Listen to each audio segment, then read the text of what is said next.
नमस्कार, आप देख रहे हैं दिल्ली ग्लो न्यूज और मैं हूं आपके साथ सपना। चलिए रुक कर लेते हैं आज की बड़ी खबरों की ओर। राजस्थान के बांसवाड़ा जिले में बलदेव पशु मेले से 400 गोवंश को अवैध तरीके से कत्लखाने ले जाए जाने के मामले ने प्रदेश में उबाल ला दिया है। श्री राजस्थान गौ सेवा समिति जयपुर के अध्यक्ष गोविंद राम महाराज शास्त्री ने इस गंभीर मामलों में माननीय मुख्यमंत्री भजनलाल शर्मा को पत्र लिखते हुए उच्च स्तरीय जांच की मांग की है। प्रेस कॉन्फ्रेंस के माध्यम से जोधपुर में मीडिया को जानकारी देते हुए गोविंद राम महाराज शास्त्री ने बताया कि गृह विभाग के निर्देशों के तहत 52 ट्रकों में गोवंश को पुलिस सुरक्षा ले जाया जा रहा है, जो कि राजस्थान गोवंश पशु अधिनियम 1995 के प्रत्यक्ष उल्लंघन का मामला है। गौरक्षा दलों ने 14 अप्रैल 2025 को बाबा साहेब डॉक्टर भीमराव अंबेडकर की जयंती के दिन बांसवाड़ा में इन ट्रकों को रोका और गोवंश को मुक्त करवाकर उन्हें स्थानीय गौशालाओं में सुपुर्द किया।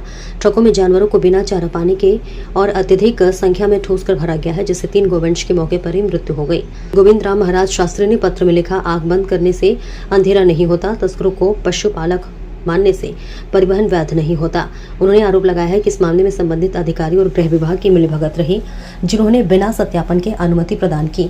समिति ने यह भी मांग रखी है कि गोवंश के अवैध परिवहन से संबंधित कानूनी खामियों को दूर कर सख्त कानून बनाया जाए। साथ ही पशु सूची से बैल को हटाने की मांग की गई है, अपील की गई है, ताकि इस प्रकार की तस्करी पर पूर्ण विराम लगाया जा सके। गोविंद राम महाराज शास्त्री ने चेतावनी दी है कि यदि इस तरह की घटनाओं पर समय रहते नहीं रोका गया तो पूरे प्रदेश में गोवंश संरक्षण को लेकर व्यापक जन आंदोलन खड़ा किया जाएगा, जिसकी पूरी जिम्मेदारी राज्य सरकार की होगी।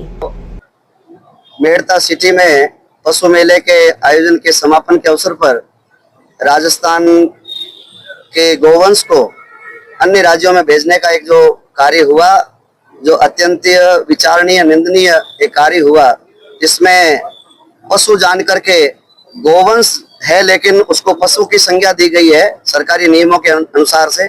और हम लोग मानते हैं कि जो गाय के उदर से जिसका जन्म हुआ है उसको पशु संज्ञा न देकर के गोवंश की संज्ञा दी जाए, जिससे और मुख्य रूप से राजस्थान से बाहर भेजने की कहाँ आवश्यकता हुई, जब कृषि हमारे राजस्थान में ही हो रही है।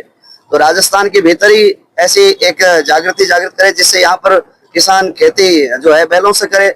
इसलिए जो ये गोवंश बाहर भेज करके एक साथ में 52 गाड़ियों में भर करके जो गोवंश यहाँ से भेजा गया, एस्कॉर्ट करके भेजा गया, जैसा कि हमें सूचना मिली है, तो हम यही आग्रह करते हैं। जांच का एक विषय है, संदेहास्पद विषय भी है कि नॉर्म्स के विपरीत जाकर के और ज्यादा मात्रा में अंदर गोवंश भर करके, और जो गोवंश वहां पर मृत भी हुआ है, 3-4 गोवंश के मरने की भी सूचना हमें प्राप्त हुई है। तो इस तरह से कहाँ कोई आज के समय में बैलों से खेती करता है। तो ऐसी दृष्टिकोण से हम ये सरकार से रिक्वेस्ट करते हैं, ये जांच का विषय है। और हमें ये संदेह भी है इसमें जरूर कोई न कोई गो कशी करने वाले और जो बूचड़ खाने चलाने वाले हैं, उनमें भी इनका भी कोई न कोई ऐसा इस तरह के विचार रहा होगा जो गोवंश को राजस्थान से बाहर ले जाने का विचार किया। तो हम ये चाहते हैं कि एक तो राजस्थान के भीतर ही गोवंश को चाहे कृषि के लिए प्रेरित करें तो गोवंश को राजस्थान में ही रखें, और